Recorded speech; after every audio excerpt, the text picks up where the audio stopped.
20 رکعتیں تراویح، یہ 20 ہیں یا 8 ہیں؟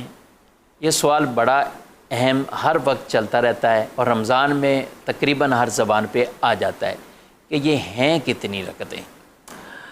دیکھیں، اس سوال کا جواب دینے سے پہلے ایک مختصر سی بات میں اس پر عرض کرنا چاہوں گا کہ پہلے ہم اس بات کو سمجھ لیں کہ جو تراویح ہے نبی کریم صلی اللہ تعالیٰ علیہ وآلہ وسلم کے زمانہ اقدس سے اس کا اہتمام رہا ہے۔ یعنی بخاری شریف کی یہ مشہور حدیث مبارکہ تو موجود ہے کہ نبی کریم صلی اللہ تعالیٰ علیہ وآلہ وسلم 3 دن تک باہر تشریف لاتے رہے، ٹھیک ہے، اور آپ نے تراویح کی نماز پڑھائی اور صحابہ کرام علیہم رضوان نے آپ کے پیچھے نماز پڑھی۔ پھر اس کے بعد جب صحابہ کرام علیہم رضوان اگلی رات کو آئے تو نبی کریم صلی اللہ علیہ وسلم اپنے حجرہ مبارکہ سے باہر تشریف لے کر نہیں آئے، اور صحابہ کرام علیہم رضوان واپس چلے گئے۔ پھر حضور علیہ الصلوۃ والسلام نے یہ ارشاد فرمایا صبح میں کہ مجھے تمہارا شوق معلوم ہے، لیکن خشیت، مجھے اس بات کا خوف ہوا کہ ان تفترض علیکم، کہیں ایسا نہ ہو کہ یہ تمہارے پر فرض کر دی جائے، تو اس لیے میں نہیں آیا۔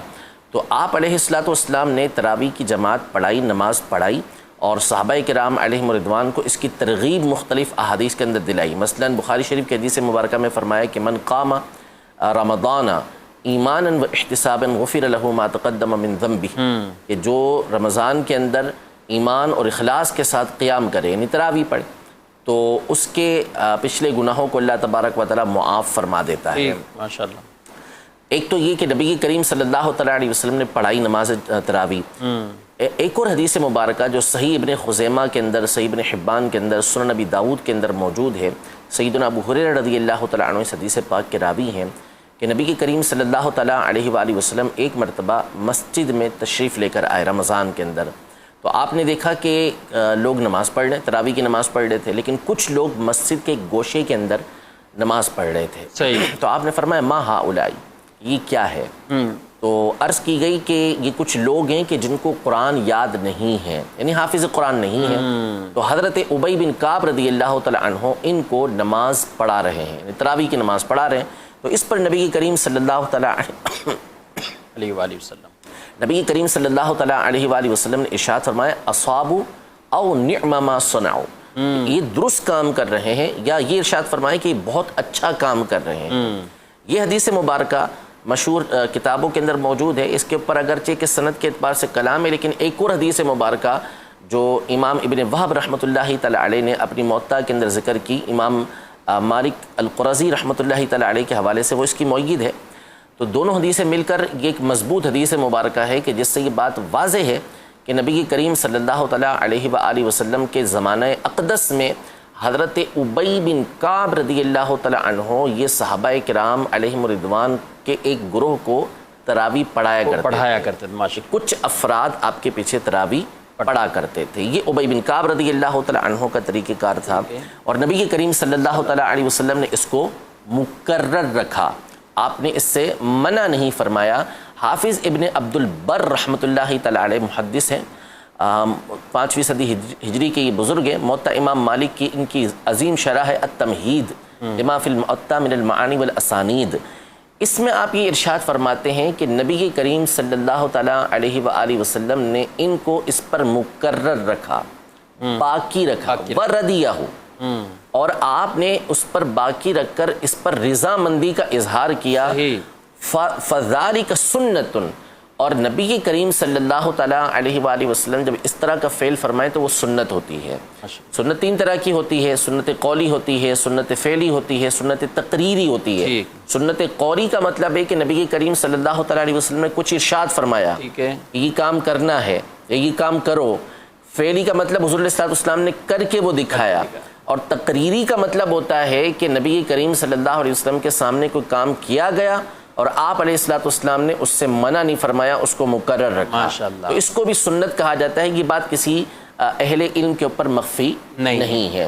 حضرت ابی بن کعب رضی اللہ تعالیٰ عنہ نبی کریم صلی اللہ علیہ وسلم کے زمانے میں نماز پڑھایا کرتے تھے صحابہ کرام کے ایک گروہ کو۔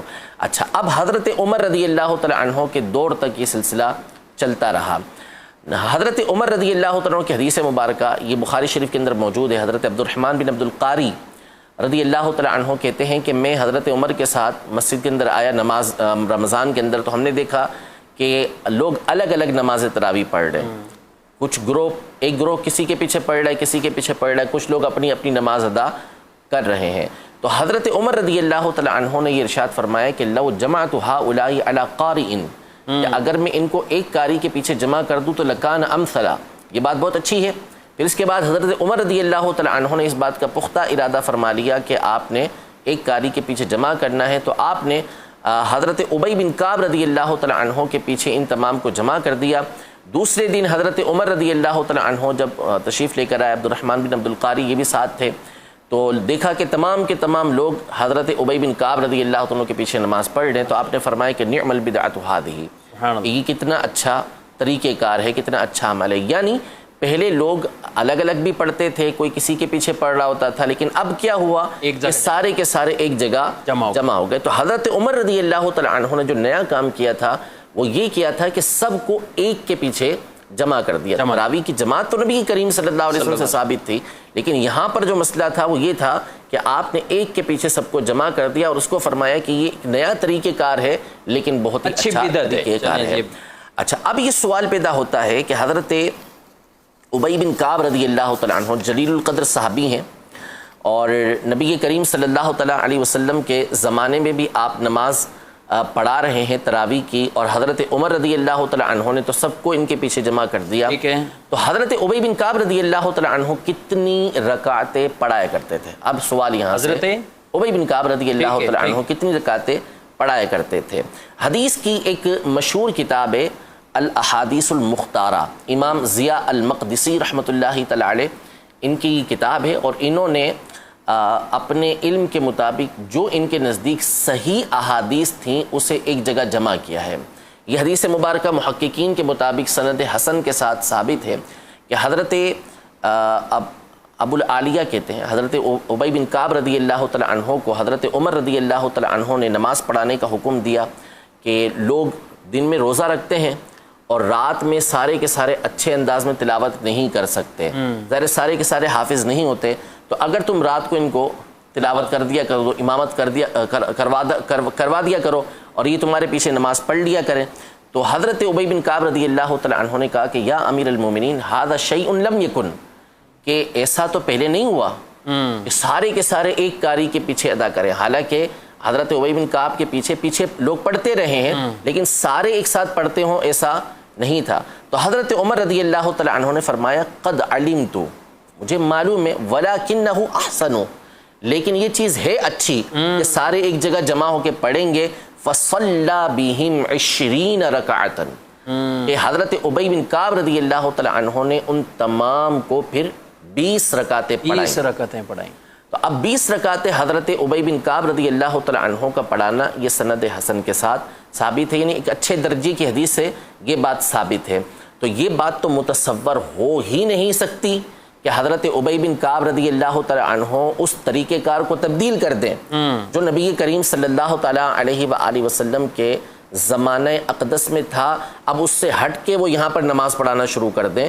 تو وہ اس وقت بھی 20 رکعتیں ہی پڑھاتے تھے، اس لیے جب حضرت عمر رضی اللہ تعالی عنہ نے ان کو مقرر کیا تو آپ اس وقت بھی 20 رکعتیں پڑھایا کرتے تھے۔ اور اس کی جماعت کے قیام اور نہ ہونے کے حوالے سے جب حضرت عمر کہہ رہے ہیں کہ آپ نماز پڑھاؤ، تو ان کو آگے سوال کیے جا رہے ہیں کہ آپ کیوں ہمیں ایسا کہہ رہے ہیں، لیکن انہوں نے کہا کہ بھائی اچھا عمل ہے، اس کو جاری کیا جائے، ایک کے پیچھے آ جائیں، جو نہیں قرآن جن کو آتا وہ بھی یہ قرآن سن سکیں۔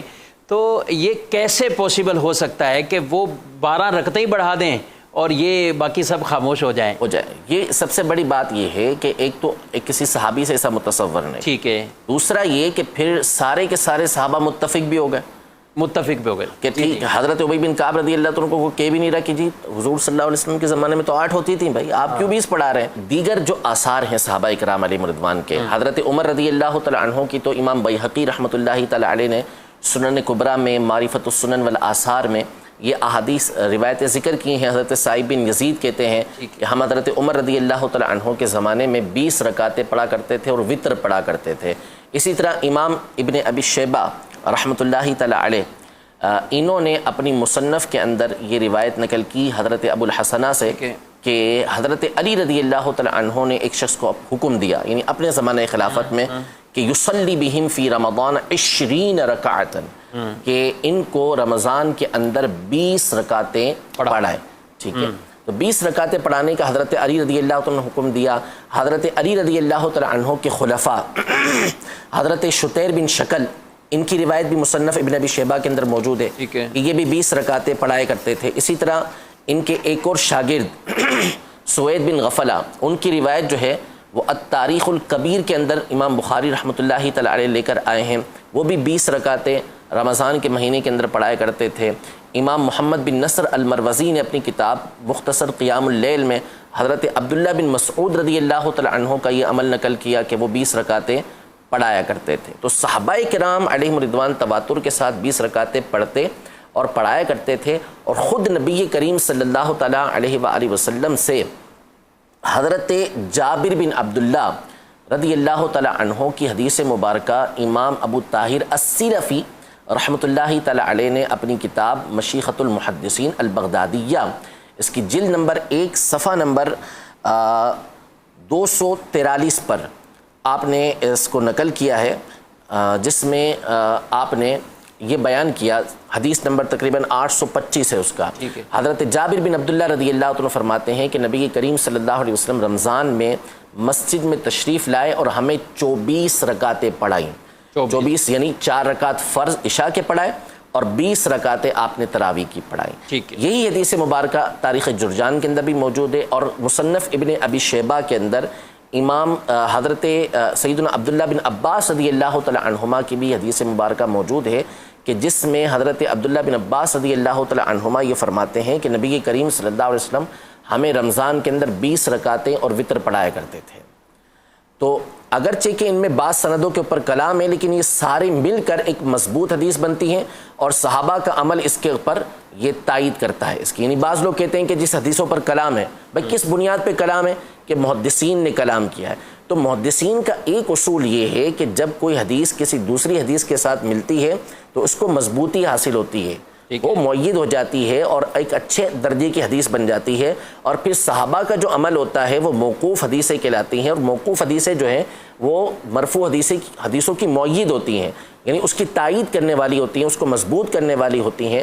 تو یوں یہ تمام کا تمام ایک انتہائی مضبوط دلیل کے ساتھ ثابت ہے کہ نبی کریم صلی اللہ علیہ وسلم کے زمانے سے لے کر ہمارے زمانے تک، حرم سے لے کر پاکستان تک، مشرق سے مغرب تک آپ چلتے چلے جائیں تو آپ کو دنیا میں ہر مقام پہ تقریباً 20 رکعتیں پڑھنے والے ہی ملیں گے. یہ چند لوگ آپ کو پاک و ہند وغیرہ کے اندر ملیں گے کہ جن کا یہ موقف ہے، اور یہ بھی تقریباً 1830-40 کے قریب جو ہے نا وہ پہلا فتویٰ نکلا کہ جی 20 کی جگہ 8 رکعتیں پڑھی جائیں، ورنہ اس سے پہلے ہر مقام پر 20 رکعتیں ہی ہوا کرتے تھے. نبی پاک صلی اللہ علیہ وسلم نے 24 جو پڑھائیں اس میں بھی 20 رکعتیں، صحابہ الگ الگ پڑھتے رہے 20 رکعتیں، جماعت پر جمع ہوئے 20 رکعتیں، اور آج تک یعنی خلفاً سلفاً یہ جو انداز رائج ہے وہ 20 رکعتوں کا. یہ 20 رکعتوں کا. حدیث میں جو ایک پوسٹ وائرل ہوتی ہے نا کہ اماں عائشہ صدیقہ رضی اللہ عنہا سے جب پوچھا گیا، اور یہ حدیث بھی بخاری کی ہے،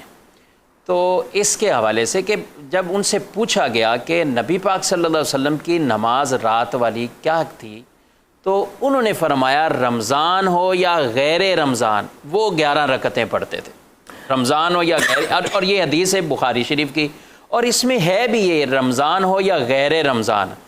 تو کیا فرماتے ہیں؟ سب سے پہلی چیز تو اس میں خود آپ نے جو الفاظ ذکر کیے وہ یہ الفاظ تھے کہ رمضان ہو یا غیر رمضان. جی جی. تو خود یہ الفاظ بتا رہے ہیں کہ یہاں پر تراویح کی بات نہیں ہے، زبردست. یہاں بات ہے رات کی اس نماز کی کہ جو تراویح کے علاوہ ہے. میں نے شروع میں بتا دیا کہ قیام اللیل ایک الگ لفظ ہے، اور تراویح کے لیے حدیثوں میں قیام رمضان کا لفظ آیا ہے، وہ ایک الگ چیز ہے اور اس کو تراویح کہا جاتا ہے. تو اس کا مطلب ہے کہ یہاں جو حدیث میں سیدہ عائشہ رضی اللہ تعالی عنہا جو ارشاد فرما رہی ہیں وہ فرما رہی ہیں رات کی اس نماز کا کہ جو تراویح کے علاوہ ہے، کیونکہ رمضان کے علاوہ تو تراویح پڑھی ہی نہیں جاتی، اور یہاں پہ رمضان اور غیر رمضان دونوں کا سوال ہے. دوسری بات یہ کہ اس حدیث مبارکہ میں حضرت عائشہ رضی اللہ تعالی عنہا کا ایک سوال ہے کہ نبی کریم صلی اللہ تعالیٰ علیہ وآلہ وسلم سے اس میں انہوں نے یہ جو 11 رکعتوں کی بات ہے نا، 11 رکعتوں سے مراد کیا ہے کہ 8 رکعتیں نفل پڑھے اور 3 رکعت وطر پڑھے، کیونکہ آپ علیہ الصلوۃ والسلام کا معمول تھا کہ آپ وطر جو ہے وہ تہجد کے آخر کے اندر پڑھا کرتے تھے، آخر کے اندر تہجد پڑھا کرتے تھے۔ تو حضرت عائشہ رضی اللہ تعالیٰ عنہا نے نبی کریم صلی اللہ علیہ وسلم سے بخاری شریف کی اس حدیث مبارکہ کے آگے ہی حدیث مبارکہ ہے کہ سوال یہ کیا کہ یا رسول اللہ صلی اللہ تعالیٰ علیہ وسلم اتنام قبل ان توتیرا، کہ آپ صلی اللہ تعالیٰ علیہ وسلم وطر ادا کرنے سے پہلے آرام فرماتے ہیں؟ تو نبی کریم صلی اللہ تعالیٰ علیہ وسلم نے ارشاد فرمایا کہ میری آنکھیں سوتی ہیں، دل نہیں سوتا، سبحان اللہ، دل جاگ رہا ہوتا ہے میرا۔ تو یعنی ایسا کوئی اندیشہ ہی نہیں ہے کہ وطر ضائع ہو جائیں گے۔ اب یہاں پر جو بنیادی اعتبار سے بات ہے وہ یہ ہے کہ یہ جو نماز تھی یہ اٹھ کر نبی کریم صلی اللہ علیہ وسلم پڑھا کرتے تھے، ٹھیک ہے، آرام فرماتے تھے پھر اس کے بعد پڑھتے تھے۔ تراویح کب پڑھی جاتی ہے؟ سونے سے پہلے پڑھی جاتی ہے، نہ کہ سونے کے بعد پڑھی جاتی ہے۔ تو اس کا مطلب ہے کہ یہ تراویح کے علاوہ کوئی اور نماز تھی۔ تیسری بات یہ کہ تراویح پڑھنے کا جو سلفن خلفن طریقہ کار ہے وہ کیا ہے؟ 2 رکعتیں کر کے پڑھی جاتی ہیں، اگرچہ کہ 4 رکعتیں بھی پڑھی جا سکتی ہیں، 8 رکعتیں بھی پڑھی جا سکتی ہیں، لیکن ہمیشہ معمول کیا رہا ہے؟ چاہے وہ 8 پڑھنے والے ہوں چاہے 20 پڑھنے والے ہوں، 2 کر کے پڑھتے ہیں۔ اسی حدیث مبارکہ میں جو آپ نے ذکر کی اس میں یہ ہے کہ نبی کریم صلی اللہ تعالیٰ علیہ وسلم 4 رکعتیں پڑھتے تھے۔ فلا تسل عن حسنہن و طولہن، حضرت عائشہ نے فرمایا 4 رکعتیں پڑھتے تھے، ان کے طول اور خوبصورتی کے بارے میں نہ پوچھ کہ کتنی لمبی پڑھا کرتے تو کتنے بہترین انداز میں نبی کریم صلی اللہ علیہ وسلم نماز پڑھا کرتے تھے۔ پھر 4 رکعتیں پڑھتے تھے، پھر اس کے بعد 3 رکعتیں ادا کیا کرتے تھے۔ یہ بات تو اس کا مطلب ہے کہ یہ طریقہ کار ہی جدا تھا، یہ رات کی نماز تھی کہ جو 4 کر کے نبی کریم صلی اللہ تعالیٰ علیہ وسلم پڑھا کرتے تھے۔ آخری بات، یہ جو نبی کریم صلی اللہ تعالیٰ علیہ وسلم کا طریقہ کار ہے کہ آپ 11 رکعتیں رمضان اور غیر رمضان میں تہجد کے اندر پڑھا کرتے تھے، یہ اکثری ہے، اغلبی ہے، ہمیشہ ایسا نہیں تھا۔ بخاری شریف کے اسی مقام پر حضرت مسروق نے جب حضرت عائشہ رضی اللہ تعالی عنہا سے سوال کیا کہ نبی کریم صلی اللہ علیہ وسلم کی رات کی نماز کا کیا معاملہ تھا، تو حضرت عائشہ رضی اللہ تعالی عنہا نے فرمایا کہ 7 و 9 و 11۔ تو حضور علیہ السلام کبھی 7 پڑھا کرتے تھے، کبھی 9 پڑھا کرتے تھے، کبھی 11 پڑھا کرتے تھے، اور بعض دیگر روایتوں کے اندر بخاری مسلم کی روایتوں سے یہ بات ثابت ہے کہ اس سے بھی زیادہ نبی کریم صلی اللہ علیہ وسلم پڑھا کرتے تھے۔ تو اس کا مطلب ہے کہ یہ تراویح نہیں ہے، یہ رات کے تہجد ہیں جس میں نبی کریم صلی اللہ تعالیٰ علیہ وآلہ وسلم مختلف اوقات میں مختلف رکعتیں پڑھا کرتے تھے۔ تراویح کی جو نماز ہے وہ بالکل جدا گانا نماز ہے، اس کا جدا گانا نام ہے، اس کا جدا گانا پڑھنے کا طریقہ کار ہے، اور وہ سونے سے پہلے عمومی طور پہ پڑھی جائے۔ ماشاءاللہ۔